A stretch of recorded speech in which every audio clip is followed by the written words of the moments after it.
What's up everyone? I'm back in Wanaka now, having completed that photo shoot for Osprey New Zealand on the ferret survey. It was hard case actually. Went out with one of the local contractors to check some of their ferret lines, ferret traps, and you wouldn't read about it, we didn't catch one blimmin' ferret all day. So I got what footage and photographs I could, and it basically means I'm going to have to go back for another half a day to see if we can actually catch a blooming ferret to film and photograph. Typical of hunting though, you can never guarantee what you're going to get.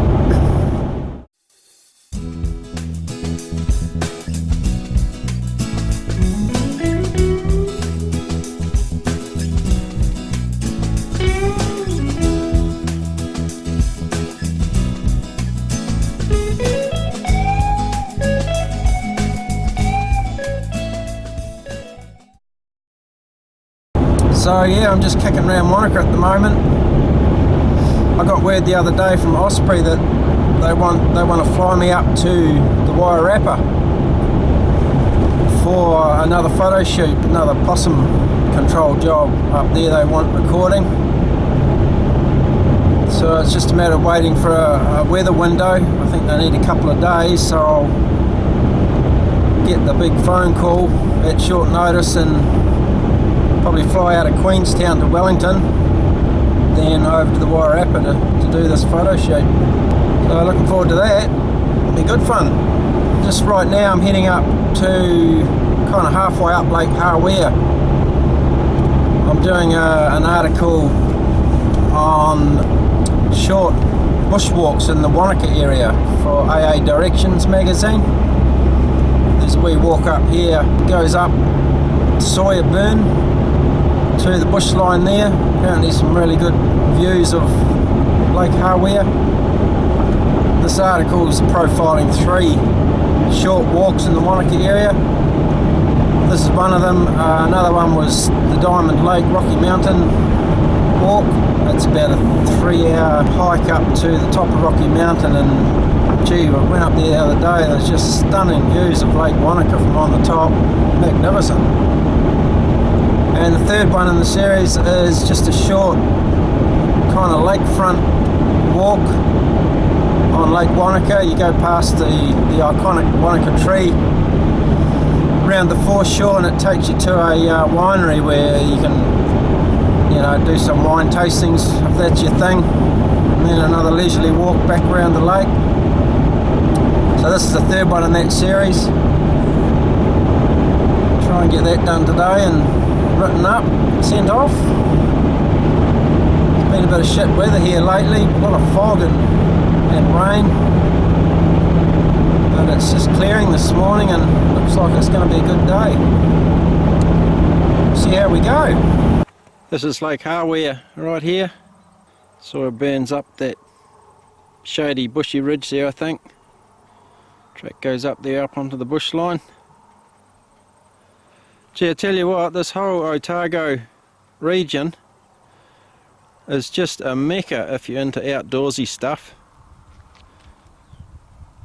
The ski fields, there's about 1 million ski fields within spitting distance of Wanaka and Queenstown. Heaps of mountain biking, hunting, fishing. If you're into alpine climbing, mountaineering, there's just squillions of peaks to do. I got a friend that's based in Wanaka who's right into it, mountaineering and alpine work, and she never runs out of places to go. A great spot, alright. The best part about it is the country that you do all these activities in. It's just breathtaking. One of the best areas in New Zealand, I reckon.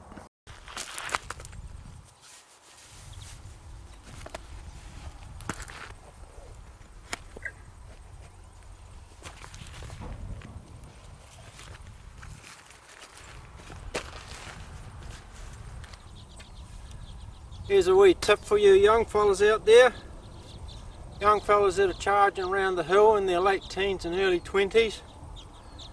At a time when your body can take a bit more punishment than it can 20 or 30 years later. One thing I regret is not having a nibby 20 or 30 years ago. Look after your knees. I tell you, if you don't look after them when you're young, they start packing up later on in life, and gee, it's hard work sometimes. Wish I'd carried one of these round back then. And as dumb or as stupid as they look, those walking poles that trampers and hikers use, they're a godsend. They may look stupid. If you use them when you're young, you'll appreciate it 20 or 30 years later, I'll tell you that right now. Look after your body when you're young. Just broken the bush line up this Sawyer Burn track now. Like I was saying before, Otago high country, you can't beat it. Beautiful. Looking straight down Lake Hawea there, the township, right down the end of the lake there in the distance. I think I'll turn around, this bloody sun's terrible. That's better.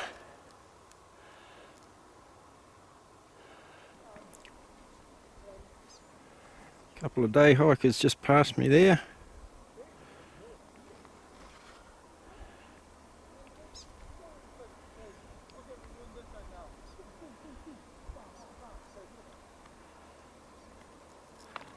He seems to be doing a lot of talking.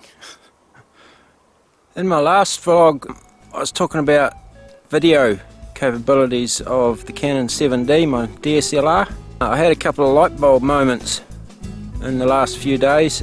Well, Mr. Google showed me a couple of light bulb moments. But just going back 6 months, I went on a 4-day fly camping trip on the Marlborough Tops. And on that trip, for the first time, I used the video on the 7D. I put the wildlife lens on and snuck right into a small group of deer and tried the video out. And I was really disappointed with the results. The video clips were very, very contrasty and kind of muddy or smudgy. It wasn't that they weren't in focus. They were just kind of muddy. Muddy is the best word to describe it, and very, very contrasty, so there's not a lot of detail, even though I was very close and filling the frame.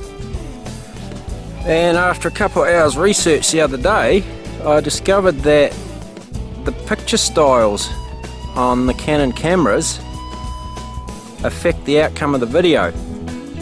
I'm so used to shooting raw images using the RAW file format, which those picture styles doesn't affect. So what the camera does, these picture styles have got default settings and they generate a JPEG according to those settings.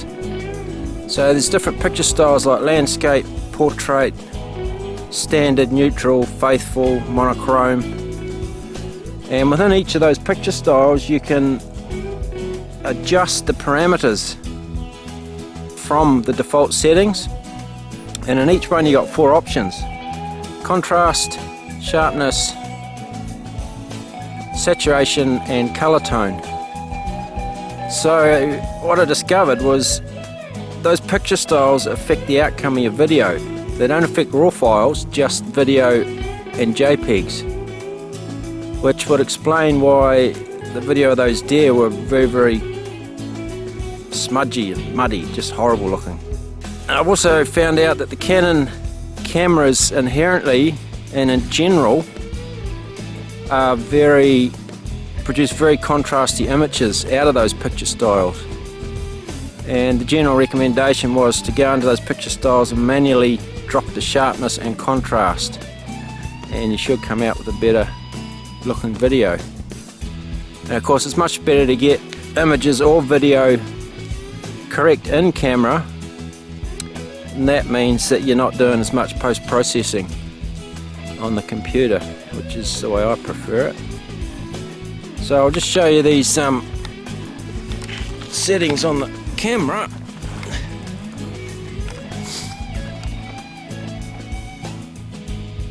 Those are the picture styles there, and you can go into each one. So that landscape, well, I'll go to that standard one, go into it, and then you can adjust them to whatever you want. And it's just a case of trial and error, taking a few videos and working out which setting produces the best to your eye, what you're happy with, I guess. And whoops, bad sun, worst sun. I'll go back here. Play around with those settings now and hopefully find one that is good just for general all-round use, one that provides a good video with good sharpness, colour, contrast, and one that I don't have to do a lot of post-processing with, which would be great. Always learning, you see, always learning. Just another shot looking down on Lake Hawea there.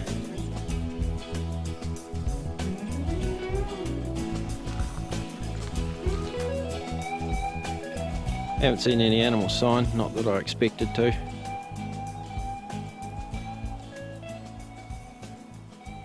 Nice.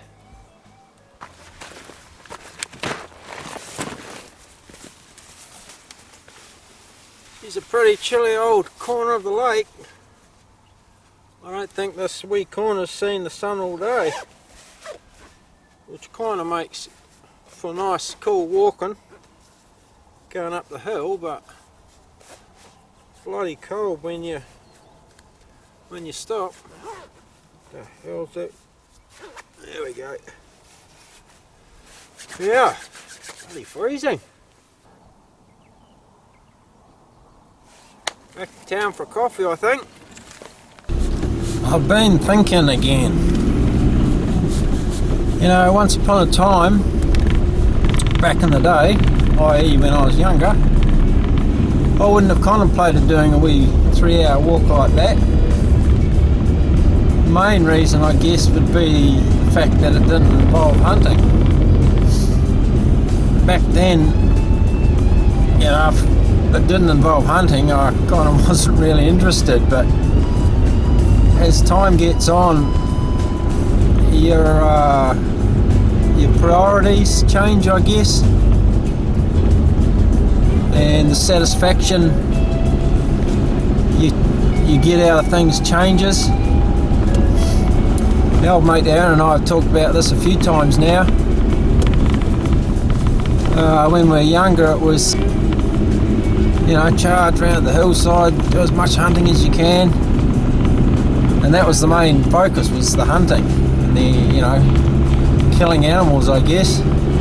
But as time gets on, your priorities shift, and I reckon, for me anyway, there's two reasons for that. One is age. The hills get steeper, it gets a bit tougher on your body, a bit tougher on your mind, and you start seeing things differently. Instead of the focus being on hunting and animals, you start seeing other things like the bush and the birds and the scenery. And now I'm quite happy doing a wee trip like that, 3 hours for an afternoon, no hunting, no weapons involved, but just a simple thing like sitting on the top of a hill that you've just spent that time and effort getting to, sitting in the sun, looking at the view. Fantastic. Two things, I reckon, just age and fitness, and your shift in what you get out of your trips. Aaron and I we've both talked about the way we do our trips now. Nowadays we plod everywhere now. We take our time, there's no rush, there's no massive physical exertion to get to the top of the hill in record time, and she's just plodding along now, enjoying the whole experience. Yeah.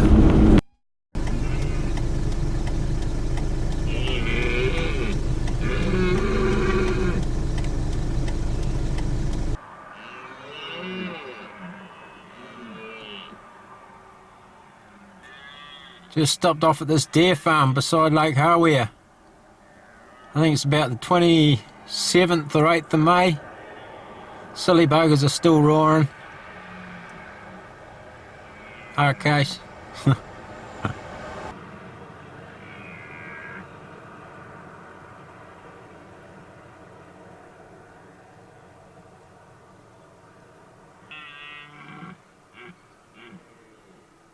Gotta love that sound, don't ya?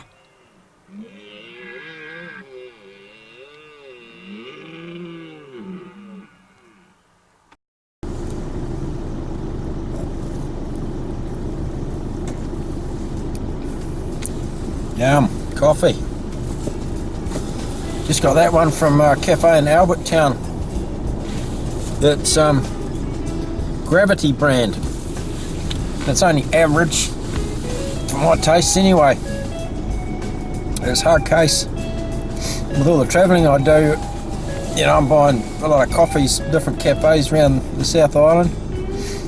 And it's interesting how I'll buy a coffee, take a chug of it and go, shit, that's a good coffee, and turn around and have a look what brand it was, and more often than not it's one of 5 brands that I like.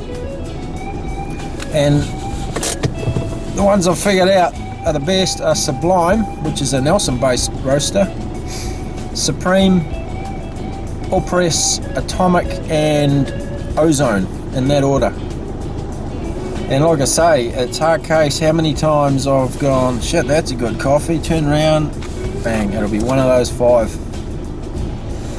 And I'll tell you, if you're ever in Nelson, the absolute best coffee I've ever tasted is from Yaza Cafe in the middle of town there.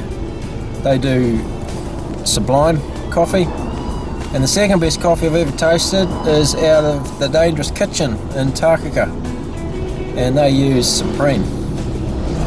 A few coffee tips there for you. You try those 5 brands out. I bet you'll like them. Sublime, Supreme, Atomic, All Press and Ozone.